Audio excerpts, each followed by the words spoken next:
Hey, what's up, everybody? BDO44 coming at you with another video. All right, so I'm trying to brainstorm. And as you guys know, I kind of break things down in real time. I might have a notion of what I think a matchup will be.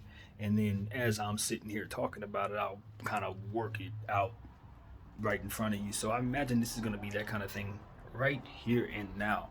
We're going to be talking about the New Orleans Pelicans versus the Phoenix Suns. Of course, Phoenix has home court advantage. This is the 1-8 matchup in the Western Conference. And you know, the strange thing about this matchup is you see strong bench players on both sides. Um, like really, really strong defensive bench players who are going to make this game ugly, who are going to be disruptors, and who are going to try to throw shooters off. You're also going to see key shooters, young shooters who can make a name for themselves in the playoffs in this series on both sides.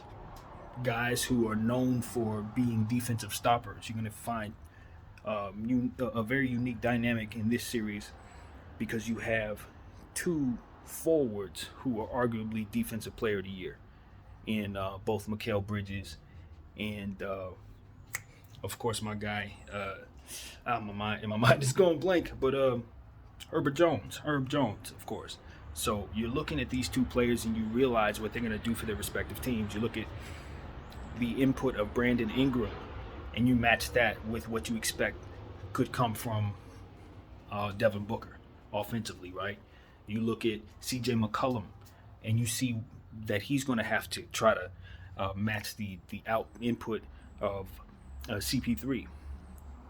You look at the bigs in this series like Valanciunas and you understand he's got a tough matchup against DeAndre Ayton, Bismack Biyombo, JaVale McGee.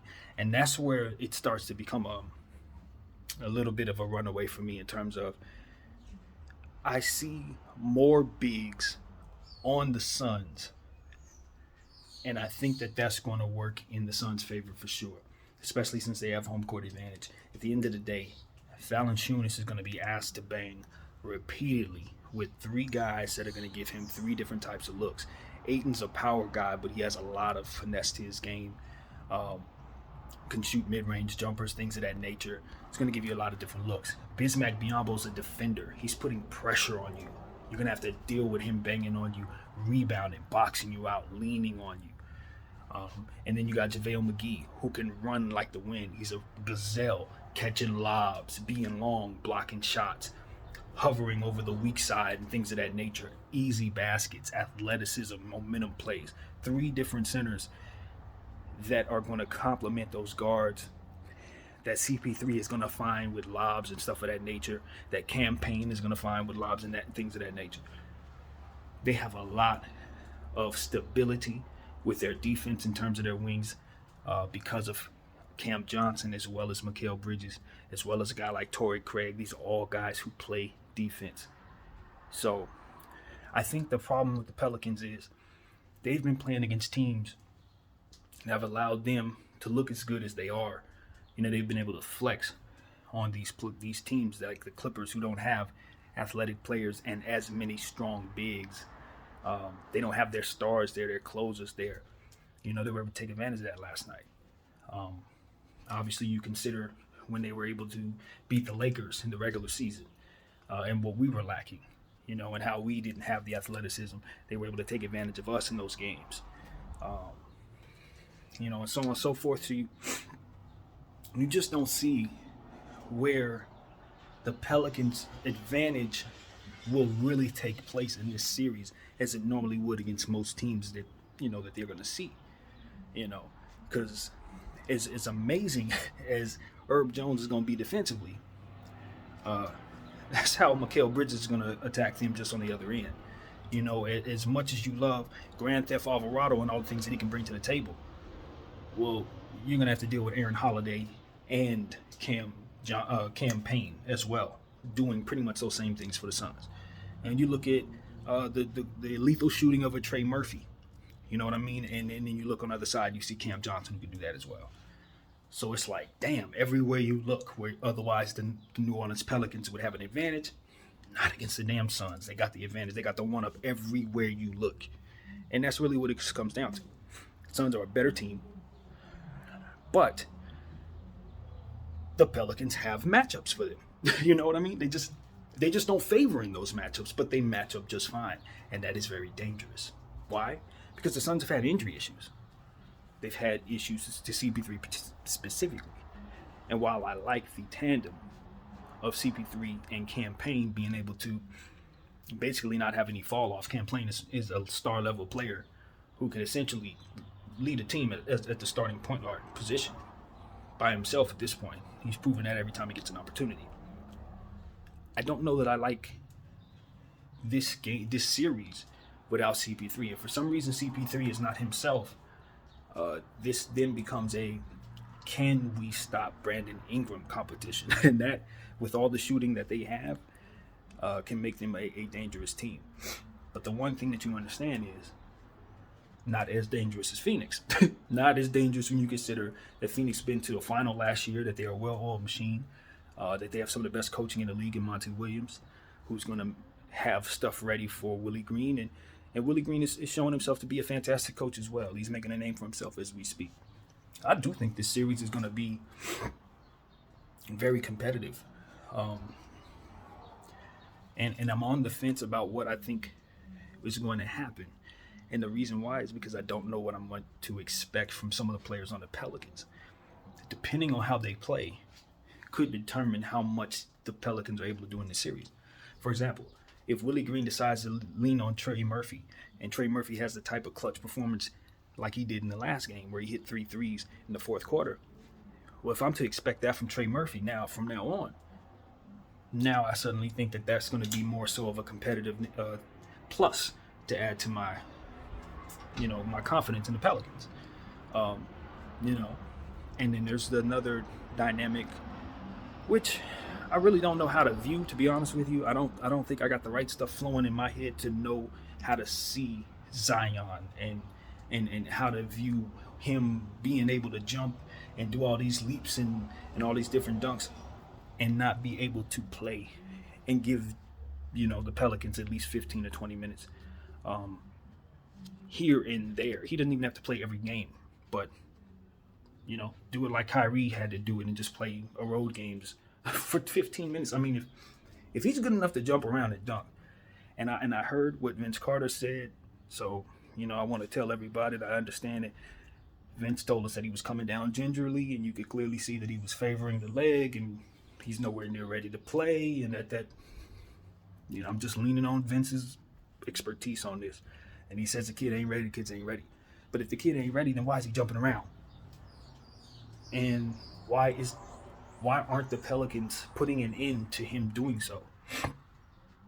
I mean, if he can potentially further injure the foot, and you're holding him out so that he doesn't further injure the foot, then is his behavior not redundant to what it is that you're overall trying to accomplish and not playing him?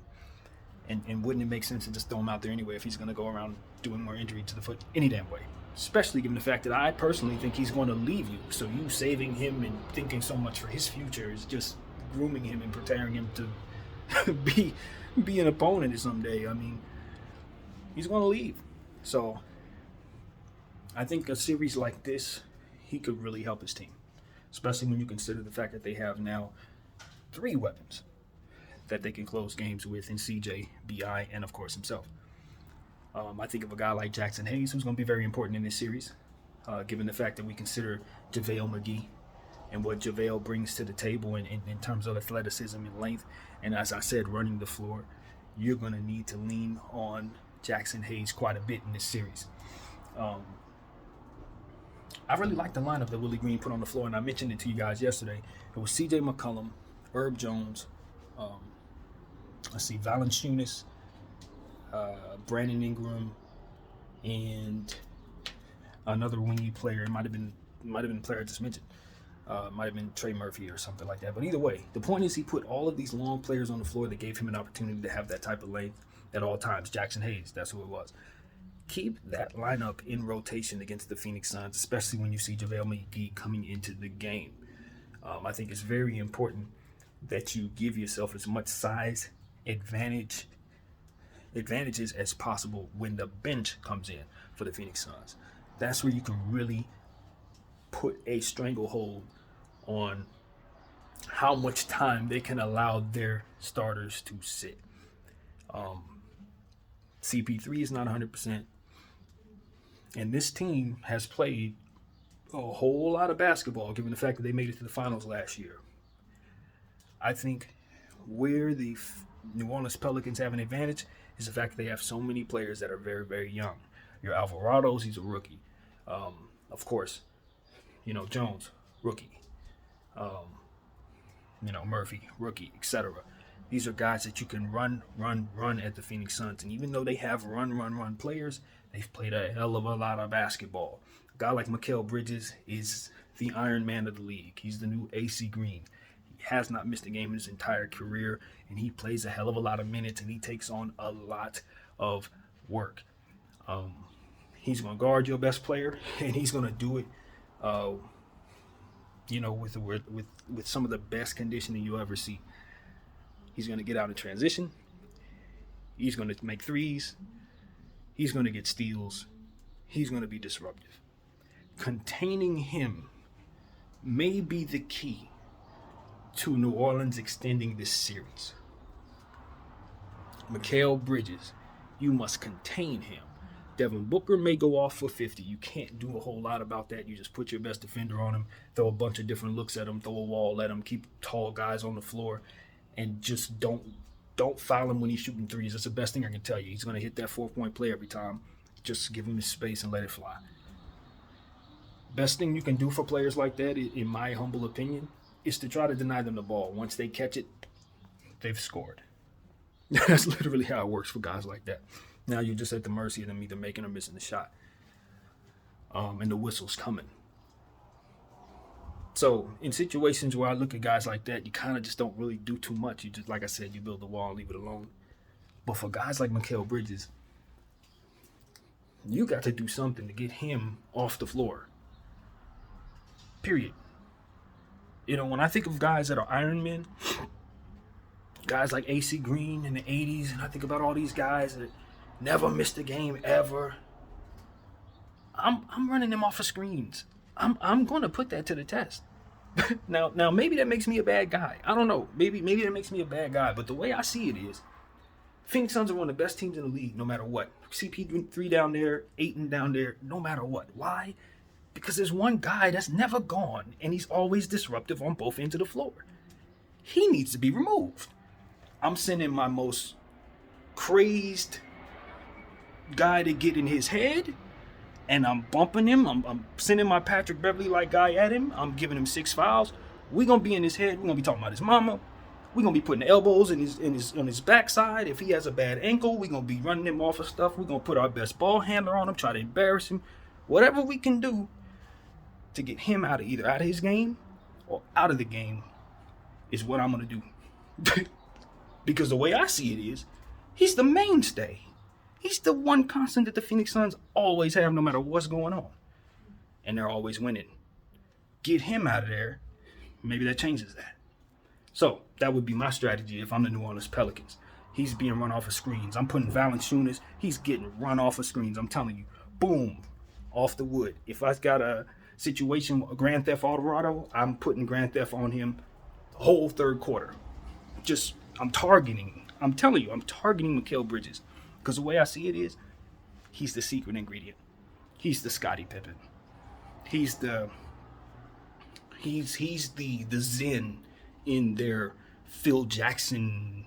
You understand what I'm saying? Like, he is the mainstay. And you have to acknowledge that and remove it. He is your kryptonite. So that's how I'm looking at it. Whoever understands that and removes that kid is probably going to beat the Suns. So, and also understand Ayton is going to continue to get offensive boards and easy buckets. So removing him from the game is very important as well. But that's your only chance. If they're fully healthy and fully put together, this is the best team in the league. They've had the best record all season long. And as much as I like the New Orleans Pelicans, I just don't see them being the one to get rid of them. I don't anticipate Phoenix falling off or losing focus. Devin Booker is a killer. He's going to destroy you. You know it's coming. Chris Paul is a scientist. best point guard of his generation. The only thing he doesn't have is a ring. He needs one. And I think he's going to go out there, and I wouldn't be surprised if he gets it. So long as he avoids certain matchups, I think his path is looking pretty decent to get it. So, unfortunately, this team is actually one of the matchups I would prefer, if I'm rooting for him, to avoid. Because they do have the matchups for this team. They do have the young talent to run with you. Some of your advantages against other teams are not going to be found in this matchup, just like so goes for New Orleans against you. So I think this matchup can go about 5 games. 5 games. I'm saying because even though I think it can be extended, I think extension comes in the form of like an overtime game that they lose. You understand what I'm saying? It's like I think they're going to play some tough games, but they're going to lose some close games. Because even though I trust Brandon Ingram, I trust CP3. Brandon Ingram and CJ McCollum is what I'm saying. I don't think they're going to have enough to stop the closing genius of a team that is probably the best in terms of clutch possessions in the game. In fact, one of the best we've seen. So if the game is tight, Phoenix wins. If the game ain't tight, Phoenix is probably blowing you out. So this is what we've been seeing all year. So I think New Orleans is going to be disruptive, but they're going to have to go down. They're going home in this series, unfortunately. I think they're going to put up a lot. I think Brandon Ingram is going to be amazing. I think you can see a 50-point game out of somebody like him in this series. But ultimately, you just see too many advantages. Good matchups, but advantages going Phoenix way. So that's what I see there, man. I guess I'm kind of bummed about it because I am rooting for New Orleans in a way. I like the young players that they have. I like what I'm seeing out of them. I think it's going to be a fun and spirited series. But, Phoenix is on a mission. And if Phoenix is truly legit, they're going to have to win these type of matchups where you got a sneaky young team that's probably going to, have fresher legs than you. Plenty of shooting, plenty of closers, killers, and stuff like that. You're going to have to overcome stuff like that. If you're going to be champion, you can't just get the easiest path and expect it to be good enough. No. If you get a bad matchup, go at it. Beat that team. Give them what they need. I can't get this off my face. But give them what they need and meet the intensity of the playoffs. This is what it's about. So that's what I got to say, man. It's going to be a fun one. Hope you guys enjoy it. BDL44. Thank y'all for watching.